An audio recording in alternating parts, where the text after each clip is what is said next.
Ce mardi 2 janvier, les téléspectateurs pourront se plonger dans l'univers de Sissi.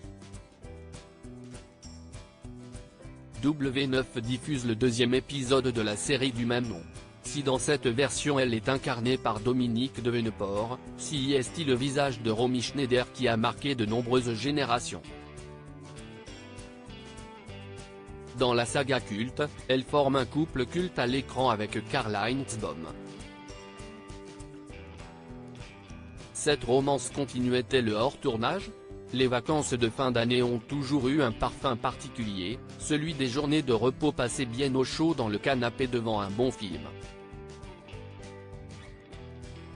Et il y a une époque où le programme était quasiment toujours le même. À peine les vacances avaient-elles commencé que les chaînes diffusaient les deux volets de Maman, J'ai raté l'avion, Madame Doubtfire, Jumanji, Chérie j'ai rétréci les gosses, Gremlins. Et la saga Sissi. Impossible de célébrer Noël ou la nouvelle année sans s'être refait toute l'histoire de l'impératrice d'Autriche incarnée par Romy Schneider. Et le destin de la jeune Elisabeth en Bavière au fort caractère fascine encore tellement qu'il a été confié récemment à d'autres interprètes.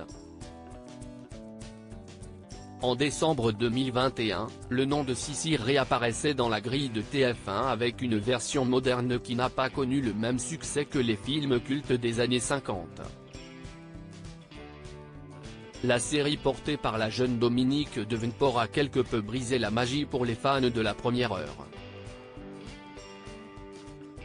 Nouvelle version si est du sexe et parfois une petite pendaison pour varier les plaisirs.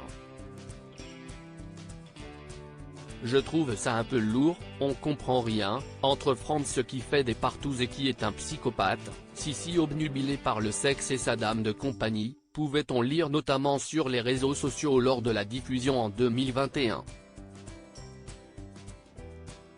2 ans après, il est possible de se faire une nouvelle idée de cette autre lecture de Sissi ce mardi 2 janvier sur W9. Quelles étaient les vraies relations entre Romy Schneider et Karl-Heinz Baum, les stars de Sissi? Sulfureux n'était certainement pas le mot pour qualifier la romance entre Franz et Sissi dans la saga des années 50. L'empereur autrichien incarné par Karl-Heinz Baum faisait tourner la forte tête du personnage de Romy Schneider au rythme des valses de Vienne. L'alchimie était telle que de nombreux téléspectateurs se sont déjà demandé si les deux acteurs formaient également un couple à la ville. Si le grand amour d'Alain Delon est parfois tombé sous le charme de ses partenaires à l'écran, ce n'était malheureusement pas le cas sur le tournage de Sissi. Romy et Karl-Heinz étaient en effet très proches l'un de l'autre mais entretenaient un tout autre lien. L'interprète de Franz étant plus âgée qu'elle, l'actrice allemande disparue en 1982 avait pris l'habitude de le surnommer affectueusement Oncle Karl. Un amour familial qui a encore aujourd'hui tout d'éternel.